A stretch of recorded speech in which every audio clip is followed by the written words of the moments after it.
Hey there, today we're going to look at how to quickly create your link in bio on System.io tutorial. So let's get started. First, open your browser and go to System.io. Over here, enter your email and password, then click sign in. After that, once you are on the dashboard, click on websites from the top navigation bar. Then click on the websites tab.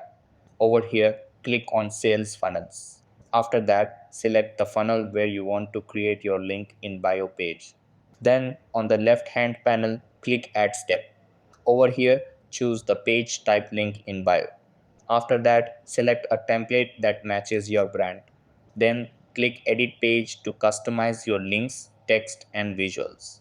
Over here, once finished customizing, test your page. After that, copy the generated URL. Then paste it into your social media bios like Instagram or Facebook. And that wraps it up. Appreciate you watching. See you in the next.